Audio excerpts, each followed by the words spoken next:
So today we want to share a few ways that kindergarten in Germany has surprised us as Americans and how our daughter has been doing in German kindergarten. So hey everybody, welcome back to our channel. I'm Sarah. Hello, and I'm Kevin. And we're an American family of 6 with 4 kids. And a cat. Who moved from America to Germany in February of 2021 to experience a new culture, new language, have some more opportunities for travel. And yeah, what else? I don't know. I never know what to say in that part.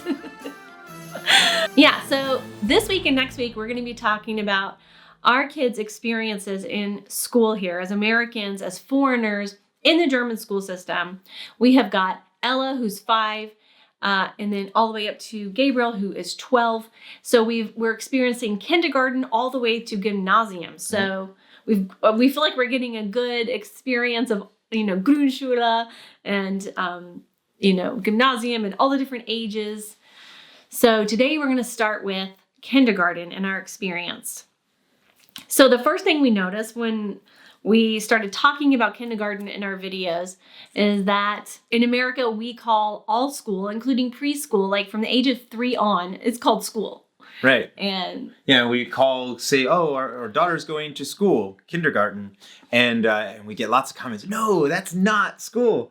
Yeah. But, especially with kindergarten in America, the kindergarten is part of Grundschule, part of the elementary school. So it is kind of weird in a way that you have all of the other grades are numbered, but kindergarten is, yes. and I mean, even in the way we talk about education, we talk about K to 12 education from kindergarten through 12th grade. So kindergarten is a year that comes before first grade that's part of the elementary or Grundschule. So for us, it very much is school. Kindergarten is school, yeah. But even, like you say, preschool, well, in the word preschool, it's called school. Exactly. And so, especially nowadays where everyone's focused more and more on academics and pushing everyone to try and go to college, it's still, we call it school, and they're pushing a lot more of academics back there. You have to get into the right preschool because they're going to prepare you academically to be ready for kindergarten, and kindergarten's going to prepare you to get into first grade, and it's going to get you eventually to go to MIT or Harvard or whatever. So much freaking pressure. Yeah, so there is a lot of that in America that we do consider both preschool and kindergarten school, where the primary purpose is teaching academics. And that's definitely not the focus of kindergarten in our experience here so far in Germany. Yeah, and for our American followers, kindergarten in Germany is from ages 3 to 5 or 6, and it is play-based. So right, and not only is it play-based, but those ages 3 through 6 are all together in the same class. Yes. And in America, they're separated by age. By like the 3 year. to 4-year-olds, 4 to 5-year-olds, 5 to 6-year-olds, depending on birthdays and all that. And that was something that was really interesting, that when Ella went to kindergarten the first time, there were all these older children that could greet her and made her feel at home because she's used to older brothers and everything. And plus the older kids, get it more. She was 4 when she started. And the 4-year-olds, the 6-year-olds understand, oh, there's a new kid. I should go and welcome them and be nice to them. And, 4-year-olds don't quite get that. And they kind of mothered her. Yes, they did. And took her by the hand and helped her get used to school. And that helped so much. So we saw a benefit of having the ages together and really liked it.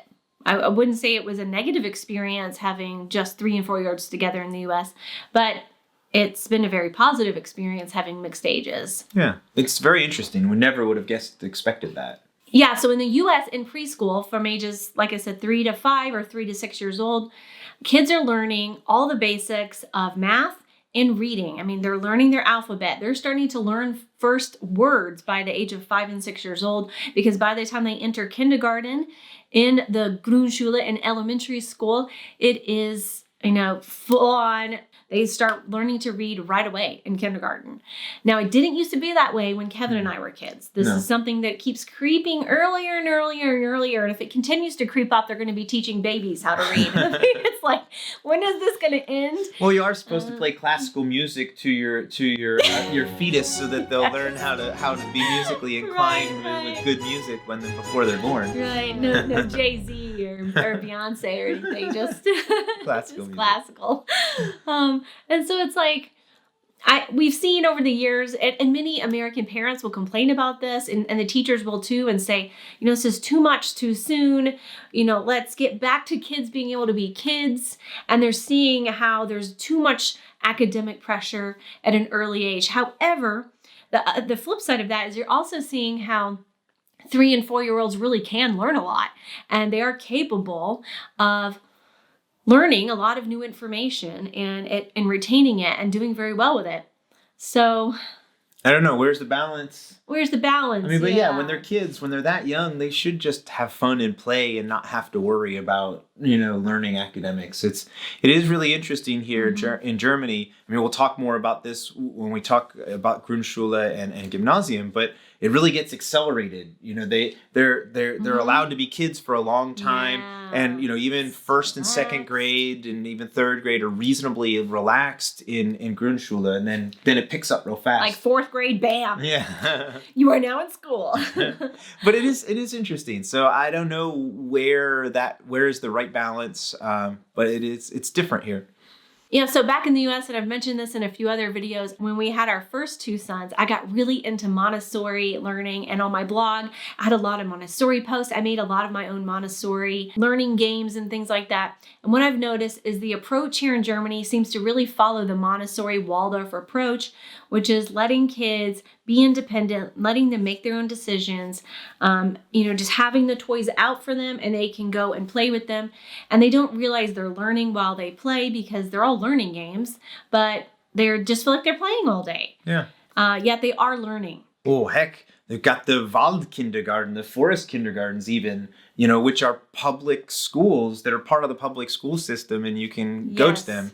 And, we didn't get Ella into one of those. We didn't really know how or how that would work, but it's just really fascinating that you just send the kids, they spend all the time outside in the woods, and the entire day. It's so really, really about that self-reliance and teaching them to make their own decisions and, not being in this sort of sanitized world where everything is packaged for them. For those of you who aren't in Germany, you can send your kids to a Montessori or Waldkindergarten, either free or very relatively inexpensively.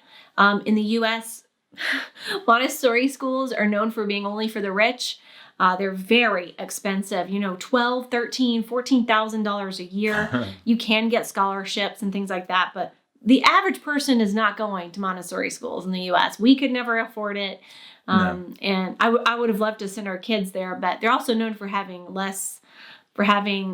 inferior academics by the time they get to 4th and 5th grade and things like that. So it is great in the early ages. And that brings another point too about how kindergarten here in Germany is not part of the Grundschule or the elementary school, that it's not that there is a price tag associated with going to kindergarten. And yet there's all these discounts, and I mean, we still don't understand how everything worked, but in the end she's going for free, right? Yes. So, yes. So it's really interesting, Yeah, in the U.S. you have to pay for preschool. Yeah, so preschool like that, you would definitely pay, and the private ones like what she's talking about are very, very expensive, but even just the normal ones can be quite pricey too. Where we lived in Georgia, there was a state-run preschool program that did. So there were certain preschools that were free to go to, but they were for often, ages 4 or 5. Was it 4 or 5? Yeah. They were often hard to get in. They would be full, and so there might not be a place for you. There's a lottery to get in, and they weren't always known as the best schools either, oftentimes, so it's kind of like you get what you pay for in a way in America. And here it's not that same way at all. It seems like all of the kindergartens are very high quality and are all supported by the government. And, folks don't have to pay a lot, or it's usually free, at least in our case. And I imagine for many other folks it is too. Yeah, so Ella goes for free as long as she is there from 8:30 to 3:30. If I want to send her longer, then I have to pay more. 8:30 to 3:30. Now for a working family, if the mom is working too, obviously you'd be sending them longer. But it wouldn't be much more money. I think it was going to be 85 euros a month if I sent her till 5:30. Yeah. I mean, that is so cheap compared to what it is in America. Absolutely. So cheap. And also there's the kripas, the kitas for, which is daycare. And I was going to recommend that you watch the Black Forest Family's video on that. She explains the whole concept of how it's different from the U.S. to Germany very well, and I enjoyed her video. And we're not going to have to experience any kripas or kitas here, so... Yeah, we came with our kids past that stage, So I'll link to that in the description box below. So we want to spend a little bit of time talking about the culture of self-reliance, because that's a big deal here in Germany in raising children. And we have done 3 videos on that. So I will link to our little series on German self-reliance and German childhood down below. You can see the culture of self-reliance, starting in these kindergartens. So here's one small example. The children come with a snack to have every day. It's called a Brotzeit here in southern Bayern. I imagine it's not called that all over Germany. I don't think so. Actually, I know it isn't. So it's a Brotzeit, bread time. Right. So they have their little Brotzeit they come with, and it's all like these standard boxes, and it took us a while to find where get these boxes. So we got a little Brotzeit box, and the children come in, they have free play, and then for like 15 minutes, starting at usually around 9 a.m., 9 in the morning, they do a circle time, and that's when they talk about the weather, what the day of the week is.